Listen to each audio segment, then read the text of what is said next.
आता घेऊयात मुंबई पुण्यातल्या टॉप 9 बातम्यांचा आढावा। मुंबईच्या सुशोभीकरणाच्या कामासाठी लवकरच 380 कोटींचे टेंडर। मे 2027 पर्यंत मुंबईतील सर्व रस्ते काँक्रीटचे करणार, तर बसेस खरेदीसाठी वेस्टला अतिरिक्त 450 कोटी रुपये। पुणे जिल्ह्यातील शाळांनी गणवेश आणि पुस्तक सक्ती करू नये। खासगी शाळांना जिल्हा परिषदेचा इशारा। सक्ती केल्यास संबंधित शाळेची मान्यता रद्द करण्यात येणार। पुढील वर्षी मे पर्यंत मुंबईमध्ये काँक्रीट रस्ते, खड्डेमुक्त रस्ते उपलब्ध व्हावेत, यासाठी प्रकल्पाचे 2 टप्पे। पहिला टप्पा डिसेंबर 2026 पर्यंत, तर दुसरा टप्पा मे 2027 पर्यंत पूर्ण होणार। मुंबईमध्ये मराठी शाळा टिकवण्यासाठी शिक्षक संघटनांचा पुढाकार। कांजूरमार्ग परिसरातील डॉक्टर दत्ता सामंत माध्यमिक शाळेच्या नूतनीकरणासाठी संघटनेतील नेत्यांचा पुढाकार। डॉक्टर विशाल कडणे यांनी 25 लाख रुपयांचा निधी उपलब्ध करून दिलाय।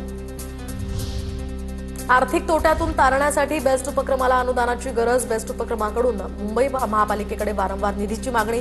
कर्मचाऱ्यांची देणी, नवीन बसेस खरेदीसाठी सरसकट 4000 कोटींचं अनुदान देण्याची पालिका आयुक्तांकडे मागणी। जलवाहिनीच्या देखभाल दुरुस्तीसाठी शनिवारी ठाण्यातील काही भागामध्ये पाणी पुरवठा बंद राहणार। माजीवडा जंक्शन या ठिकाणी मुख्य जलवाहिनीला गळती लागल्यानं दुरुस्तीचं काम होणार। शनिवारी सकाळी 9 ते रविवारी सकाळी 9 वाजेपर्यंत पाणी बंद असेल। पुणे शहर आणि परिसरात पुढील 3 दिवस उकाडा वाढणार। कमाल आणि किमान तापमानात वाढ होण्याची शक्यता, हवामान खात्याचा अंदाज।